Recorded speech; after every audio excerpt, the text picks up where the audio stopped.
talking about a marketing plan for their audiobook. There are certain things that we always look at, and I thought we could talk about that since it's audiobook month. Obviously this will be generalised since I'm not working with a specific author and the marketing isn't for a specific thing, whereas normally it would be tailored to that particular thing.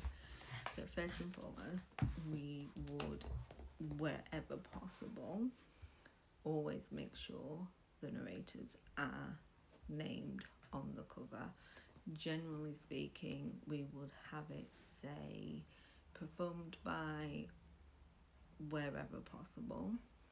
If not, then we will have narrated by or read by. Sometimes we will just have their names because it just depends on what the spacing is like.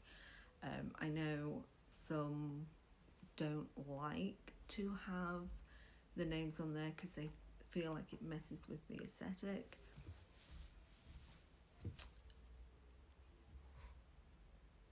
Voice actors, narrators, sell books. Having the names on the covers are going to sell your book. So, you have to make that decision, what works best for you. And depending on whether you're selling the rights, whether you're with a publisher, I know lots of publishers will actually not have the names on the covers, which is so bizarre to me because, again, like I say, they sell. People will seek out, and it's not just about that, but think about your social media marketing.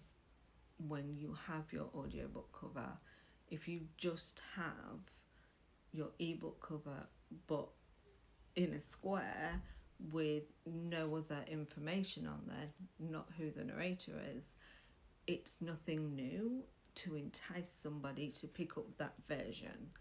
It's nothing that is making someone go, oh, wait a minute. And it's nothing that when they're scrolling through their favourite retailer, it's like, oh, I know that voice, or oh, I don't know, let's see who that is. And especially on a certain platform that begins with an A that doesn't like to list everybody, sometimes it's handy to know who the actual voice is, so that you know who you're listening to. So yes, I always, where possible, recommend doing that. When doing marketing, always suggest market the audiobook as its own entity.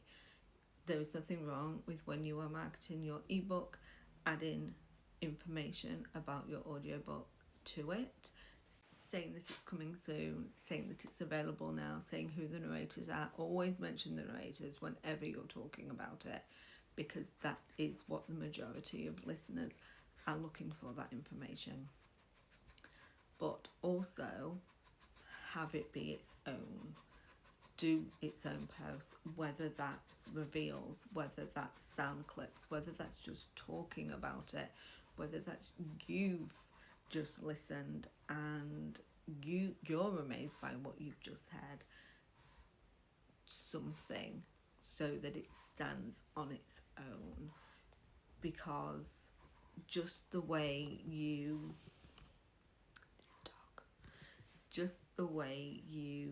would say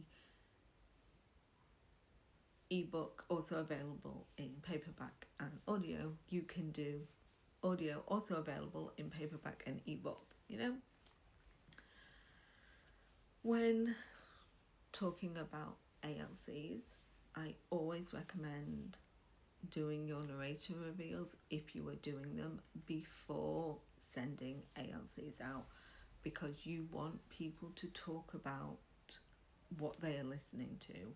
You want them to talk about your audiobook, what the narrators sound like, and if they are having to keep quiet, who the voice actors are, they're not going to be talking about your book, because most people are not going to talk about an audiobook if they can't talk about the voice actors, because that is the biggest thing about it, you know? So another thing that I recommend is, if you are asking for sign-ups, unless it's for a reveal, I recommend telling them who the voice actors are if you are asking them to sign up for review purposes, because listening is subjective. If you want people to sign up and you are hoping for positive reviews, asking people to sign up and not telling them who they potentially are going to be listening to, and then they get the book, it's on their device, and they press play and they're like, oh,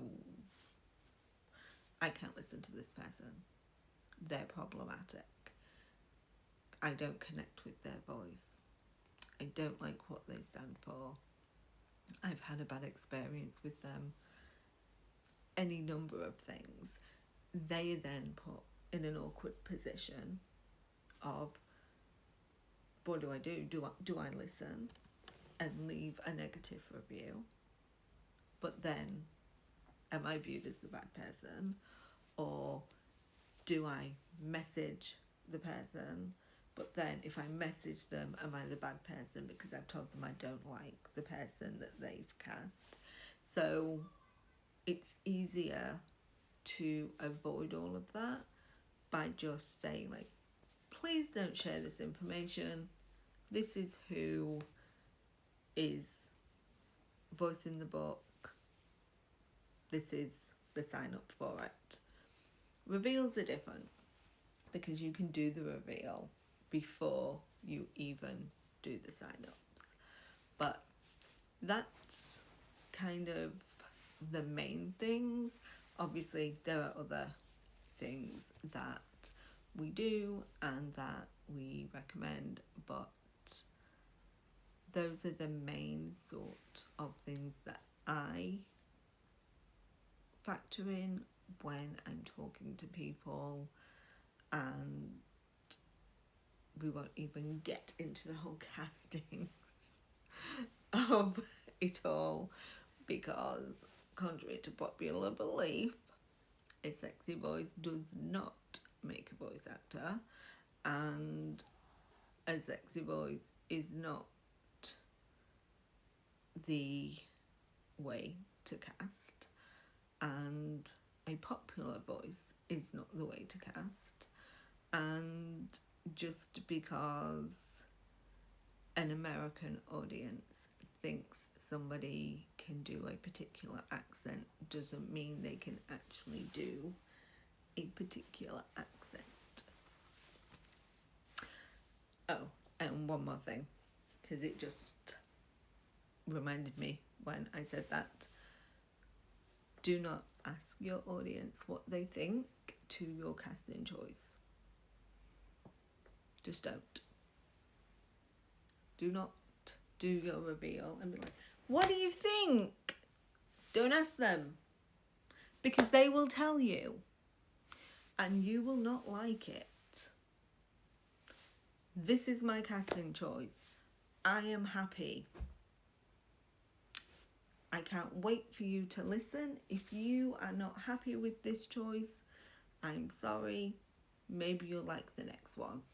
Do not ask them their opinion, because they think you genuinely want to know.